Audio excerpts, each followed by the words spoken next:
This program sponsored by Marwadi University, Rajkot, Gujarat. Join Global Campus for a 360-degree education.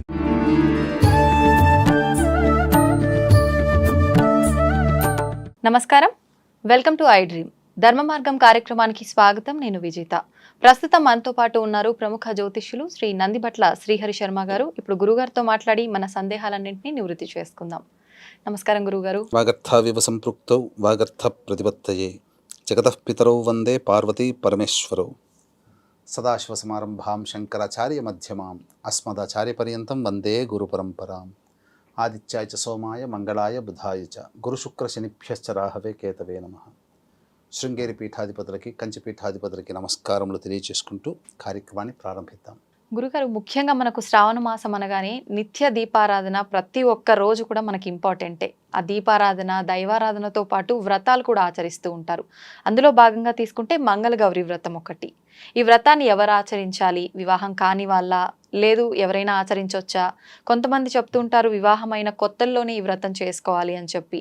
అసలు ఈ వ్రతం ఎందుకు చేయాలి? వ్రతం చేయాలంటే ఎటువంటి నియమాలు పాటించాలి? ఇవన్నీ కూడా తెలియజేయండి గురుగారు. మీరు అన్నట్టుగా చాలా సంవత్సరాలుగా మనం చూసుకున్నట్లయితే శ్రావణ మాసం అనేటువంటిది చాలా గొప్పదైనటువంటి మాసం అమ్మ. అందున ఈ మాసం ప్రతిరోజు ప్రతి వారం కూడా ఒక పుణ్యమైనటువంటిది. అయితే మంగళవారం రోజున శ్రావణ మంగళ గౌరీ వ్రతం అనేటువంటిది ఆచరిస్తారు. అంటే ఇది చేయాల్సినటువంటి వాళ్ళు వివాహమైనటువంటి తొలినాళ్ళల్లో చేయాలి. వివాహం అయిపోతుంది కదా మొదటి సంవత్సరం, మళ్ళీ ఆ వివాహమైన మొదటి సంవత్సరం పూర్తయ్యే లోపల శ్రావణ మాసం అంటూ ఒకటి వస్తుంది కదా, అప్పుడు కొత్త కోడలు ఈ యొక్క కార్యక్రమాన్ని, వ్రతాన్ని ఆచరించాలి. ఎందుకనంటే భర్త యొక్క ఆయుష్ అనేటువంటిది ఇందులో 5వ తనము గట్టిపడుతుంది అనేటువంటి యొక్క ఉద్దేశ్యము. పూర్వము ద్రౌపది అడిగింది, వివాహం చేసుకున్న తర్వాత భవిష్యత్తులో యుద్ధములు అనేటువంటి రావచ్చు, నా భర్తలకి ఆరోగ్యాలు సరిగ్గా ఇబ్బందులు పెట్టవచ్చు, నా భర్తలందరూ కూడా దీర్ఘాయుష్మంతులు కావాలంటే ఏం చేయాలన్నయ్యా అని చెప్పి కృష్ణుడిని అడిగితే కృష్ణుడు ఉపదేశించింది ఈ శ్రావణ మంగళ గౌరీ వ్రతాన్ని. అలాగే త్రిపురాసుర సంహారంలో ఈ యొక్క అమ్మవారు, ఈ అమ్మవారిని ఆరాధించినటువంటి ఈశ్వరుడు వల్ల ఈశ్వరుడు జయించాడు త్రిపురాసుర సంహారంలో. అలాగే హలాహలము జనించినప్పుడు ఈ అమ్మవారి ప్రభావం వల్లనే అమ్మవారికి మృత్యుంజయమైనటువంటి భర్త లభించాడు. అంటే మృత్యుంజయత్వం కలిగింది పరమేశ్వరుడికి, కంఠంలోనే దాచుకున్నాడు గరళాన్ని. ఈ యొక్క అమ్మవారిని ఆరాధించినటువంటి సుబ్రహ్మణ్యుడే గణనాయకుడు, అంటే సేనాధిపతి అయ్యాడు. కాబట్టి మంగళగౌరీ వ్రతం అనేటువంటిది ముఖ్యముగా వివాహమైన స్త్రీలు చేస్తారు. అయితే ఇది 5 సంవత్సరములు పాటించాల్సినటువంటి నియమం ఇది. కాబట్టి ఖచ్చితంగా దీని నియమాన్ని పాటించాలి. దీనివల్ల భర్తకి ఎటువంటి గండములు ఉన్నా కూడా తొలగిపోతాయి. అయితే దీన్ని పాటించేటప్పుడు విధిగా అన్ని మంగళవారాల పాటు ఈ యొక్క వ్రత విధానాన్ని అనుసరించి, అంటే శ్రావణ మాసం మొత్తం ఎన్ని వారాలు వచ్చినా అన్ని మంగళవారాలు చేయాల్సిందే. చేసిన తరువాత మొదటి సంవత్సరంలో అయితే 5 ముత్తైదువులకి సాయంకాలం పూట వెళ్ళి ఆ యొక్క నానబెట్టినటువంటి శనగలు, అరటి పండ్లు, తాంబూలము ఇచ్చి, కాటుక ఇచ్చి, పండ్లు ఇచ్చి ఆ ముత్తైదుకి పసుపు పారాన్ని రాసి ఆశీర్వచనం తీసుకొని రావాలి. మొదటి సంవత్సరం 5. కాటుక కూడా ఇస్తారా? మంగళగౌరి వ్రతంలో కథ చదువుకుంటూ కాటికను పడుతుంది ఆ యొక్క ఇల్లాలు. రెండవ సంవత్సరం రెట్టింపు చేసుకోవాలి, 10 మందికి ఇవ్వాలి. 3వ సంవత్సరం రెట్టింపు 15 మంది. 4వ సంవత్సరం 20. 5వ సంవత్సరం 25 మంది సువాసినులకి ఈ యొక్క సాయంత్రం పూట వాయనం ఇవ్వాలి. మొదటి వారం ఒక్క వారం ఇస్తే సరిపోతుందా గురుగారు? ప్రతి వారం ఇవ్వాలి. మొదటి సంవత్సరం ప్రతి వారము 5 ముత్తైదులకి సాయంత్రం పూట ఇవ్వాలి, వ్రత విధానాన్ని అనుసరించి. 2వ సంవత్సరం 10 మందికి, 3, 15, 4, 20, 5, 25 అయిన తర్వాత వివాహం చేసుకోబోయే కన్యకి సుమంగళిగా ఉండాలనే ఉద్దేశంతో ఆ యొక్క కన్యకి మన పుస్తెల తాడులో ఉంటుంది కదమ్మా, ఆ పుస్తెల తాడు అనగా ఈ సంబంధించినటువంటి ఆడవాళ్ళకి మనకు బంధనం చేస్తారు కదా, ఆ విధంగా మాంగళ్యం బంగారంతో చేసిన మాంగళ్యము, తర్వాత 30 2 జతల అరిసెలు ఒక గిన్నెలో పెట్టి దానికి మూత పెట్టి ఆ యొక్క మాంగళ్యము వస్త్రములతో సహా గాజులు ఇవన్నీ కూడా పెళ్లి చేసుకోబోయే కన్యకి ఇచ్చి ఆ వాయనాన్ని ఆ యొక్క వ్రతాన్ని పూర్తి చేయాలి. అంటే ఆల్రెడీ వివాహం సెట్ అయ్యి పెళ్లి సమయంలో ఇవ్వాలి. పెళ్లి జరుగుతుంటుంది కదా, అమ్మవారు పెళ్లి ఆ కన్య వివాహం చేసుకునే సందర్భంలో గౌరీ పూజ చేస్తుందా, అక్కడ గౌరీ పూజ చేస్తున్నటువంటి కన్యకి ఇచ్చేయాలి. ఇచ్చి వాయనం సమాప్తం చేసుకోవాలి. అంటే వ్రత విధానం ఆ విధంగా సంపూర్ణమవుతుంది. మరి అలాంటి కన్య మనకు దొరకని పక్షం వివాహం ఎప్పుడైనా కానీ ఎక్కడైనా కానీ వివాహం జరుగుతున్నప్పుడు మన ఇంట్లో బంధువులు ఉంటారు కదా, వివాహం జరుగుతుంది కదా, ఉద్యాపన చేయడం 5వ సంవత్సరంలో ఉద్యాపన చేయాలి. ఆఖరిసారిగా చేయాలి అది. ఇక ప్రధానంగా చూసుకుంటే ఇది చాలా గొప్పదైనటువంటిదమ్మా. దీనివల్ల భర్తకి ఎటువంటి అపమృత్యు భయ దోషములు ఉన్నా తొలగిపోతాయి. ఇక చాలా మందికి వచ్చేటువంటి సందేహము, ఈ యొక్క శ్రావణ మాసంలో మొదట్లో మేము పట్టుకున్నాం, మాకు తెలియలేదు, మరి 2వ సంవత్సరంలో పట్టుకోవచ్చా అని అడుగుతారు. కానీ 2వ సంవత్సరంలో పట్టుకోకూడదు. మొదటి సంవత్సరం వివాహం అయిన మొదటి సంవత్సరంలో చేసుకోలేకపోతే 3వ సంవత్సరంలో 2 నుండి 3 అడుగుతున్న సందర్భంలో చేసుకోవచ్చు. అక్కడ నుంచి మళ్ళీ 5 సంవత్సరాలు పట్టాలి. మా ఒక్కసారి పట్టిన తర్వాత విడవకూడదు. ఎందుకంటే ఆ దేవతకి కోపం వస్తుంది. కానీ ఒకప్పుడు కేవలము సాంప్రదాయమైనటువంటి కుటుంబాల్లోనే, ధనికుల కుటుంబాలలోనే ఈ యొక్క నియమాన్ని పాటిస్తున్నారు. కానీ వీక్షించేటువంటి ఐడ్రీమ్ ప్రేక్షకులు మీ పిల్లల యొక్క 5వతనం గట్టిగా ఉండాలి అని అంటే ఈ వ్రతాన్ని మీరు కుల వర్గ విచక్షణ అనేది లేకుండా అందరూ ఆచరించండి. అందరికీ ఈ యొక్క ఫలితాన్ని మీరు అందించిన వాళ్ళు అవుతారనే ఉద్దేశంతోనే ఈ యొక్క రహస్యాన్ని మీకు అందరికీ తెలియచేస్తున్నాం. ఎందుకంటే శ్రావణ మాసం అనగానే చిన్న పెద్ద అనే తేడా లేకుండా అందరి ఇళ్లలో లక్ష్మీ పూజలు చేసుకుంటారు. కానీ మంగళగౌరి పూజలు చేసుకునే వాళ్ళు చాలా శాస్త్రీయమైన కుటుంబాల్లో తప్ప అందరూ చేసుకోలేరమ్మా. కాబట్టి ఈ యొక్క అవకాశం అందరికీ రావాలనేటువంటి ఉద్దేశంతో అందరికీ చెప్తున్నాను. అందరూ పాటించండి. ఇక గురువుగారు, ఈ వ్రతం పుట్టినింట్లో చేయాల్సి ఉంటుందా, మెట్టినింట్లో చేయాల్సి ఉంటుందా? మొదటిసారిగా తల్లి సహాయం తీసుకుంటూ పుట్టినింట్లో చేసుకునే వెసులుబాటు ఉంటే పుట్టినింట్లో చేసుకోవచ్చు. లేదు మెట్టినింట్లో ఉన్నాము అని అంటే మెట్టినింట్లో చేసుకోవచ్చు. కానీ మొదటిసారి చేస్తున్నప్పుడు వాయనం ఏదైతే ఉంటుందో తల్లికి, వదినలకి, ఆడపడుచులు ఉంటారు కదా, వాళ్ళకి, అత్తలకి, వీళ్ళకి ఇవ్వవచ్చు. మొదటిది ఇచ్చిన తర్వాతనే మిగతా బయటకి వెళ్ళాలి, బయట సువాసనలకు ఇవ్వాలి. అయితే చాలా మందికి ఇందులో ఈ 4 వారాలు చేసుకునే సందర్భంలో ఏమైనా అడ్డంకులు వస్తే ఎట్లా అని అంటారు. ఈ అడ్డంకులు వచ్చినప్పుడు అంటే రజస్వల అయిన సందర్భం కావచ్చు, ఋతుక్రమం అనగా ప్రకృతి ధర్మంగా మనం ఏం చేయలేం. ఇబ్బంది కలిగినప్పుడు తర్వాత వచ్చే నెలలో భాద్రపద మాసం ఉంటుంది కదమ్మా, ఆ భాద్రపద మాసంలో మంగళవారం నాడు చేయాలి. అంటే పౌర్ణమి లోపల మీరు ఎన్ని నష్టపోతారో అన్ని నష్టపోయినది భాద్రపద మాసం పౌర్ణమి లోపల చేసేయాలి. పౌర్ణమి దాటకూడదు. ఈ విధంగా చేసుకోవాలి. దీనికి సంబంధించినటువంటి అద్భుతమైనటువంటి మంగళగౌరి వ్రత కథ ఒకటి ఉందమ్మా. పూర్వము ఒక గొప్ప మంచి పుణ్య దంపతులైనటువంటి బ్రాహ్మణ దంపతులు శివారాధన చేసుకుంటూ ఈశ్వరానుగ్రహం అందరికీ ఉండాలి, సంతానం కోసం ఎదురు చూస్తూ ఈశ్వరుణ్ణి ప్రార్థిస్తూ ఉంటారు. తపస్సు చేస్తున్నట్టే లెక్క. వారి యొక్క ప్రార్థనలకు మెచ్చినటువంటి ఈశ్వరుడు ప్రత్యక్షమై స్వప్నంలో 5వతనం లేనటువంటి స్త్రీ కావాలా, అల్పాయుష్యుడైనటువంటి పుత్రుడు కావాలా అని అంటే పున్నామ నరక నుంచి దాటించేవాళ్ళు పుత్రుడు కాబట్టి పుత్రుడినే కోరుకున్నారు. రాగానే జన్మిస్తాడు, కొంతకాలానికి గర్భవతి అవుతుంది, పుత్రుడు జన్మిస్తాడు, సలక్షణమైనటువంటిది. ఇక 11వ రోజు పూర్తి కాకముందే యమభటులు వస్తారు.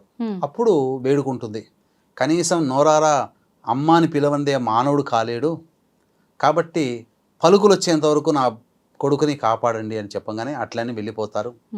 పలుకులన్నీ వచ్చేంత వరకు కూడా ఉంటారు. యమభటులు రాగానే చక్కగా జన్మించినటువంటి కొడుకుకి ఉపనయన సంస్కారం చేస్తే కానీ నేను తండ్రిని కాలేను, కాబట్టి వీడు కూడా ద్విజన్మ అనేటువంటిది రాదు, కాబట్టి ఉపనయన సంస్కారం అయ్యేంత వరకు మీరు మా వాడి ఆయుష్ను కాపాడండి అంటే యమభట్లు అలాగానే వెళ్ళిపోతారు. ఉపనయనం అయ్యేంత వరకు ఉంటుంది. ఉపనయనం అవుతుంది. ఉపనయనం అయిపోయిన తర్వాత కొంతకాలానికి, కొన్ని రోజులకి తల్లి ఏడుస్తుంది. ఎందుకమ్మా ఏడుస్తున్నావు ఇట్లానంటే, నాయన నీకు ఇట్లా వరం అనేటువంటిది జరిగింది, నువ్వు ఇలా అల్పాయుష్యుడు కోరుకున్నాము, అందుకనే ప్రతి సందర్భంలో నిన్ను పట్టుకొని వెళదాం అనుకున్న సందర్భంలో కల్లా మేము మళ్ళీ ప్రాధేయపడితే వాళ్ళు వదిలిపెట్టారు. ఇక ఉపనయన సంస్కారం అయిపోయింది, ఇక ఎంత ప్రాధాయపడినా లేదు, ఇక నువ్వు మా నుంచి దూరం అవుతావు నాయన అని అంటే, అప్పుడు ఉపనయనం జరిగితే మనిషికి మేధస్సు సంస్కారం కలుగుతుంది కదమ్మా, జ్ఞానం వస్తుంది. ఆ జ్ఞానం కలిగినటువంటి ఆ బాలుడు, అమ్మ నేను ఎట్లాగో గొప్ప గొప్ప పుణ్యకార్యాలు చేయాలంటే నా శరీరం ఉండదు, కాబట్టి ఉన్నంతలోనే పుణ్యం చేసుకోవాలి, కాబట్టి నేను కాశీకి వెళ్తానమ్మా, కాశీకి వెళ్ళి విశ్వేశ్వరుని దర్శనం చేసుకొని వస్తాను, నువ్వు నాకు అనుజ్ఞ ఇవ్వమ్మా అని చెప్పి తల్లిదండ్రులు ఇద్దరిని వేడుకుంటాడు. వేడుకున్న తర్వాత ఇద్దరు ఓకే అని చెప్పేసేసి ఆశీర్వదించి వెంట మేనమామనిచ్చి పంపిస్తారు. అలా వెళుతూ వెళుతూ వెళుతూ ఉన్నప్పుడు అవంతి రాజ్యానికి చేరుకుంటారు. చేరుకున్న తర్వాత ఒక పూదోటలో సేద తీరుతుంటారు. ఆ పూదోటలోకి సాయం సంధ్యా సమయంలో ఆ రాజ్య కుమార్తె తన చెలికత్తెలతో వచ్చి బంతులాటలు ఆడుకుంటూ ఉండగా ఏదో ఘర్షణ జరుగుతుంది. అప్పుడు చెలికత్తెలు కొన్ని అపప్రదమైన మాటలు మాట్లాడతారు. నువ్వు విధవ వైపోవుగాక అనే అర్థం వచ్చేటట్టుగా, అంటే భర్త చనిపోవాలి పెళ్ళైన తర్వాత అనే అర్థం వచ్చేటట్టుగా తిట్లు తిడతారు. అంతటా ఆ బాలిక, మీ తిట్లేమీ సాగవు, మా అమ్మ ఈరోజు నాకు మా వాళ్ళు పెళ్లి నిశ్చయం చేశారు, మా అమ్మ నోచుకున్నటువంటి నోము ఈరోజు గౌరీ నోము, నాకు వాయనం ఇస్తుంది మా అమ్మ, కాబట్టి నాకు చక్కగా దీర్ఘాయుష్మంతుడైనటువంటి భర్తే లభిస్తాడు అని చెప్పి చెబుతుంది. చెప్పి ఆ పుట్టలో ఉన్నటువంటి పూలని వదిలేస్తే అవన్నీ చెట్టుకొమ్మ కతుక్కుంటాయి. ఇంతటా దూరం నుంచి ఆ బాలుడు చూస్తుంటాడు, మా అమ్మ నాన్న వాళ్ళందరూ నేను అల్పాయుష్యుడు అని చెప్పి బాధపడుతున్నారు కదా, నిజమే కావచ్చు, నేను ఈ అమ్మాయిని కనుక వివాహం చేసుకుంటే నేను మృత్యుంజయుడిని అవుతాను అని చెప్పి మనసులో అనుకుంటాడు. ఇదే విధముగా ఆ యొక్క పెళ్లికి సందర్భంగా వాళ్ళు వెళతారు. ఆ సమయంలో వివాహం చేసుకునేటువంటి వరుడు ఎవరైతే ఉన్నాడో అతను అనారోగ్య కారణం వల్ల నేను రాలేకపోతున్నాను, మా రాజ్యం నుంచి మేము రాలేకపోతున్నాం, వాయిదా వేసుకుందాం అని చెప్పి కబురంపుతారు. అంతటా ఆ రాజు చాలా బాధపడుతూ ఇది అవమానంగా భావిస్తాడు. భావించి ఊళ్ళో ఉన్నటువంటి వాళ్ళకి ఇచ్చి వివాహం చేస్తే తెలిసిపోతుంది ఎవరు రావట్లేరు కనుక అని చెప్పి, అది తెలవకుండా ఉండాలంటే కొత్త వ్యక్తి ఎవరైనా ఉన్నారా చూడండి అని అంటే అప్పుడు ఈ మేనమామ అల్లుడు కనబడతారు. ఆ అబ్బాయికి ఇచ్చి వివాహం చేస్తారు, ఇతనే అనుకున్నటువంటి అని చెప్పి అందరి ముందర వివాహం చేస్తారు. చక్కగా వివాహం అయిన తర్వాత శయ్య నిద్రకు వెళతారు. ఉన్న తర్వాత ఆ అమ్మాయికి కలలో కనిపిస్తుంది అమ్మవారు. అమ్మ అంటే ఈ వివాహం అయిన తర్వాత ఆ రాజకుమారి తల్లి వాయనం ఇస్తుంది, గౌరీ వాయనం ఇచ్చిన తర్వాత ఆ అమ్మవారి అనుగ్రహం అమ్మాయి మీద ఉంది కాబట్టి కలలో కనిపించి, అమ్మ నీ భర్తకి ఈ రోజున ఒక పాము కాటేయబోతుంది, నువ్వు రక్షించుకో నీ భర్తని అని చెప్పి చెప్పడంతో దడాలమని మేలుకుంటుంది. చూడగానే భర్తని కాటు వేయడం కోసం త్రాచు పాము వస్తుంది. వెంబడే భర్త తొడ మీద కాలు పెట్టి పైన ఆ వాళ్ళ అమ్మ వాయనం ఇస్తుంది కదా, ఆ వాయనం ఇచ్చినటువంటి గిన్నె ఏదైతే ఉందో ఆ గిన్నెని తీసి ఆ పాముని పట్టుకొని ఆ గిన్నెలో పెట్టి రవిక గట్ట గుడ్డ చుడుతుంది. గుడ్డ జుట్టిన తర్వాత అది ఆ విధంగా పక్కకు పెట్టేస్తుంది. తర్వాత 2-3 రోజులకి మేనమామ అల్లుళ్ళు కాశీయాత్ర పోవాలి కాబట్టి వెళ్ళిపోయారు. వెళ్ళిపోయిన తర్వాత అప్పుడు వీళ్ళందరూ కూడా ఇక ఈ అమ్మాయికి వివాహం అయింది కదా, అప్పుడు అసలు ఉన్నటువంటి వ్యక్తి ఉన్నాడు కదా పెళ్లి కొడుకు, నేను పెళ్లి చేసుకోవడానికి వస్తున్నాము అని చెప్పి కబురంపుతాడు.